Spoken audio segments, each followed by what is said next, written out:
Oke, baik. Bismillahirrahmanirrahim. Assalamualaikum warahmatullahi taala wabarakatuh. Salam dan bahagia. Good morning, everyone. Morning, sir. Morning, sir. How are you? How are you today? How are you today, student? I'm good. How about you? And you? I'm very well, thanks.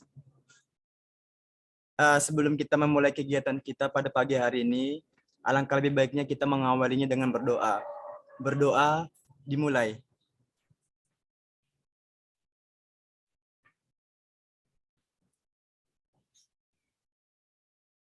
Berdoa selesai.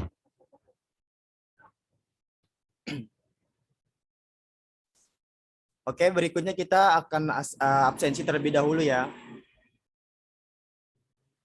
Yang pertama yaitu Intan Kumalasari.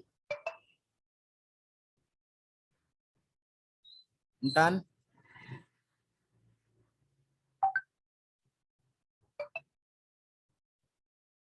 Alif Setiawan. Present, sir. Fitri Nuraini. Hadir, Pak. Nur Inayah.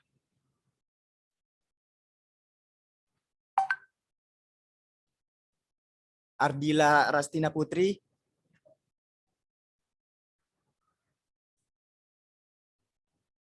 Alan Maulana. Hadir, sir. Yang terakhir Doni Kobak. Hadir, sir. Ya. Oke, terima kasih atas kehadirannya teman-teman sekalian. Berikutnya untuk tujuan pembelajaran kita pada pagi hari ini, yaitu siswa dapat menerapkan unsur kebahasaan naratif teks, lisan, dan tulis dengan memberi dan meminta informasi pendek dan sederhana terkait legenda rakyat secara tepat dan memahami 70% materi mengenai naratif teks. Nah, itu mengenai tujuan pembelajaran kita pada pagi hari ini.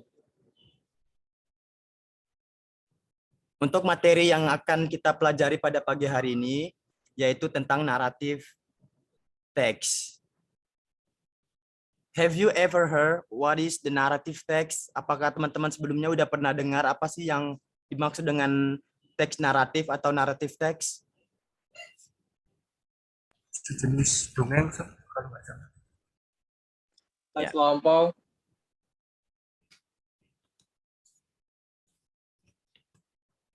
Jadi naratif text is an imaginative story to entertain people. Jadi naratif teks ini adalah sebuah cerita imajinatif yang tujuannya untuk menghibur orang. Jadi ketika ada cerita yang tujuannya untuk menghibur orang, terus sifatnya imajinatif, nah itu disebut dengan naratif teks atau teks naratif.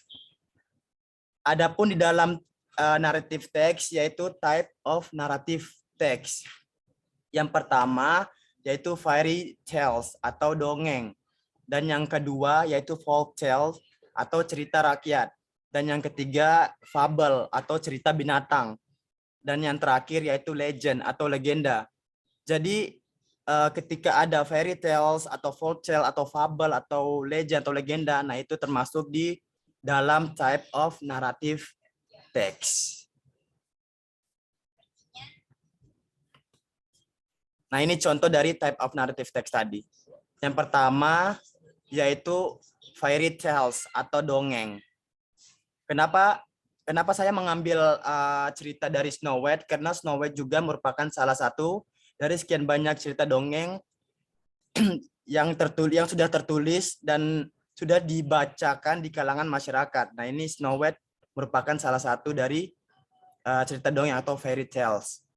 Dan yang kedua yaitu folk tales atau cerita rakyat. Mungkin di Indonesia banyak sekali cerita rakyat. Nah, di sini saya mengambil cerita dari Malin Kundang. Karena Malin Kundang merupakan salah satu dari cerita rakyat.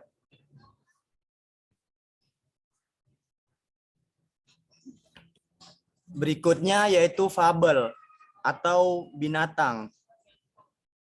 Untuk contoh dari binatang itu, contoh dari binatang itu yaitu the ghost and the golden egg, angsa dan telur emas. Jadi untuk fabel ini ketika ada cerita tentang binatang atau hewan, nah itu disebut dengan fabel atau binatang. Mungkin contoh lain dari the ghost and the golden egg bisa juga the ant and the dove atau kancil dan buaya. Nah itu juga bisa termasuk ke dalam fabel. Kenapa? Karena dia menceritakan tentang binatang. Yang terakhir yaitu legend atau legenda. Nah, di sini saya mengambil cerita dari The Legend of Banyuwangi. Sampai di sini bisa dipahami teman-teman sekalian? Bisa, Pak. Ya, terima kasih. Oke, next for the next slide. Adapun the purpose atau tujuan dari teks naratif itu yang pertama, why is the text written? The text written for, what is the purpose? What is the essential function? Dan terakhir, what is the writer's intention? Jadi ketika teman-teman menemukan kalimat yang berakhiran seperti yang saya warnai, written atau for atau purpose atau social function atau intention, nah itu menanyakan tentang tujuan dari cerita tersebut. Nah ini, yang pertama to amuse atau untuk menghibur, dan yang kedua to entertain atau menghibur. Jadi teman-teman bebas nih mau pilih to amuse atau to entertain. Kenapa? Karena dia memiliki tujuan yang sama, yaitu untuk menghibur. Terus yang ketiga to teach us the have good character. Jadi dia mengajarkan kita bagaimana sih caranya memiliki karakter yang bagus berdasarkan apa yang kita pelajari di dalam sebuah cerita. Ya gitu. Terus yang terakhir to make us learn something from the story. Jadi itu kita bisa memetik sesuatu pelajaran atau moral value berdasarkan apa yang kita baca dari teks, dari naratif teks tersebut. Berikutnya kita masuk ke generic structure. Di dalam generic structure terdapat 4 bagian. Yang pertama orientation, yang kedua complication, yang ketiga resolution, dan yang terakhir reorientation. Mari kita bahas satu-satu. Orientation. Orientation itu berisi pengenalan tokoh, tempat, dan waktu. Nah itu tercangkup ke dalam orientation. Yang kedua complication, yaitu berisi tentang masalah. Ketika ada masalah, pasti ada solusi dari masalah tersebut. Nah, itu tercangkup ke dalam resolution. Dan yang terakhir yaitu reorientation.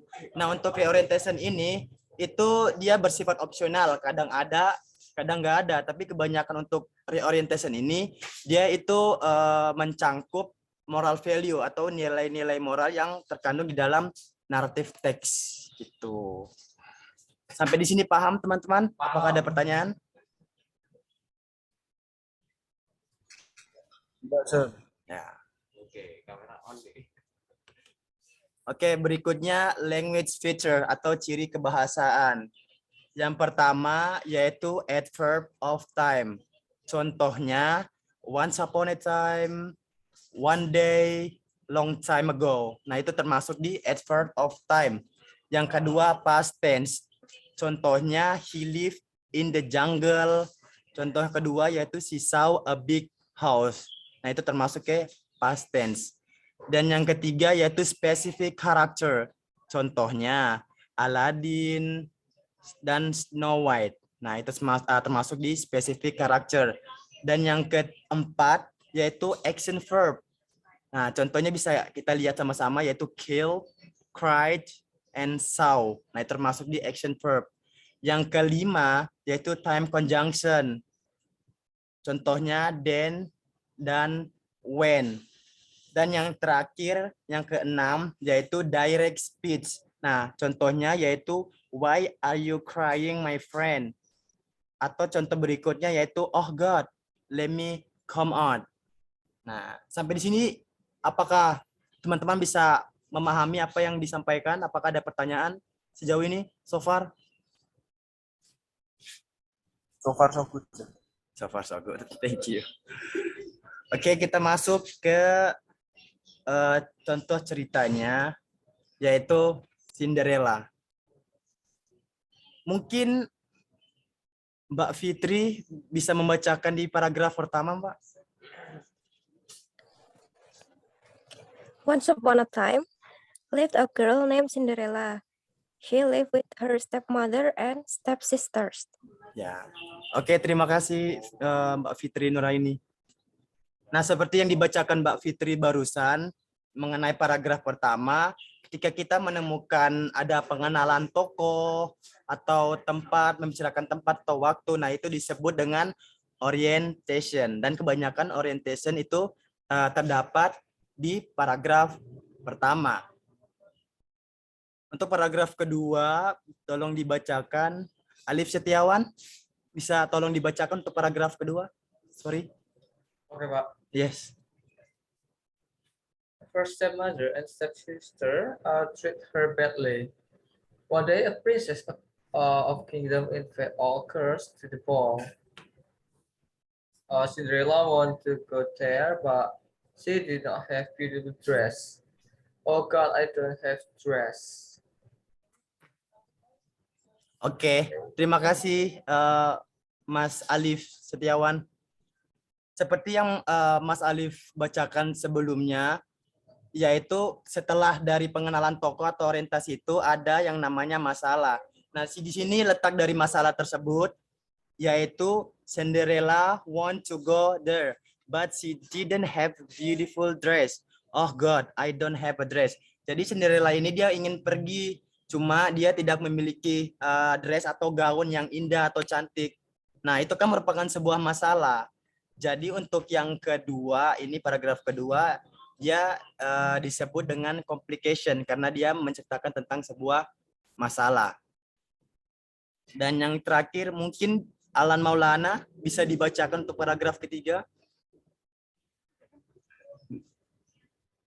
Alan Maulana? Ya. Ya, Pak. A fairy godmother helped her. She changed her dress into a beautiful one. Then Cinderella come to the forest. The prince fell in love with her.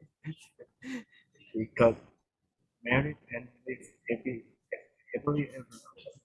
Ya. Oke, terima kasih Mas Alan Maulana. Seperti yang Mas Alan Maulana bacakan, untuk paragraf ketiga, yaitu dia membahas tentang solusi seperti yang dibacakan tadi. Jadi di sini letak dari sebuah solusi dari masalah yang di paragraf kedua, yaitu a fairy godmother had her. She changed her dress into beautiful honest. Jadi seorang peri dia membantu Cinderella, dia mengetikkan dressnya menjadi yang jauh lebih baik atau lebih indah. Nah, itu kan merupakan solusi dari masalah itu. Nah, itu disebut dengan resolution. Dan kebanyakan resolusi ini terdapat di paragraf terakhir, seperti yang teman-teman lihat pada gambar di sini, pada teks ini. Sampai di sini paham teman-teman sekalian? Apakah ada pertanyaan so far? Paham. Oke, kalau sudah paham, kita masuk ke tugas buat teman-teman sekalian. Jadi di sini ada 2 soal. Jadi teman-teman bisa mengerjakan soal ini berdasarkan teks yang sudah saya cantumkan, yaitu The Hungry Mouse. Nah, untuk pekerjaan ini kalian bisa membaca terlebih dahulu and then menganalisis apa saja yang merupakan generic structure dari cerita tersebut atau The Hungry Mouse. Ya, sampai di sini teman-teman bisa memahami apa yang disampaikan? Apakah ada pertanyaan? Paham. Kalau paham, mungkin cukup pada pertemuan kita pada pagi hari ini. Tapi sebelum saya mengakhiri pertemuan kita pada pagi hari ini, mungkin ada dari teman-teman bisa menyimpulkan kita belajar apa sih untuk hari ini? Apakah ada teman-teman bisa menyimpulkan kita belajar apa pada pagi hari ini?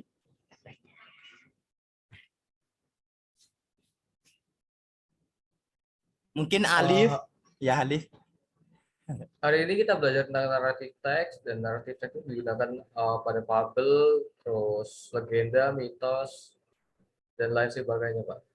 Ya, kurang lebihnya seperti itu.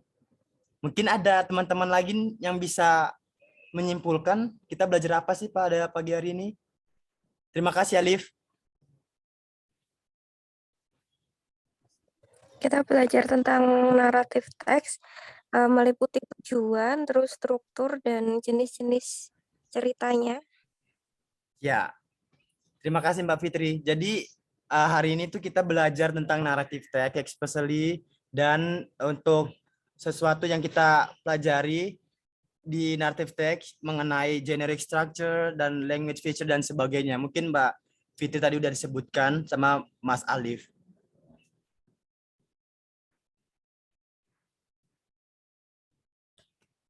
Oke, mungkin itu saja yang bisa saya sampaikan pada pagi hari ini.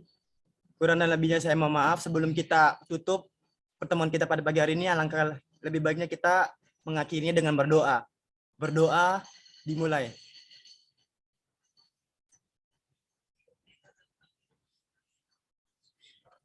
Oke, berdoa selesai. Wabillahi taufiq wal hidayah. Wassalamualaikum warahmatullahi wabarakatuh. Salam dan bahagia. Good morning everyone. Salam. Ya, diambil. Salam.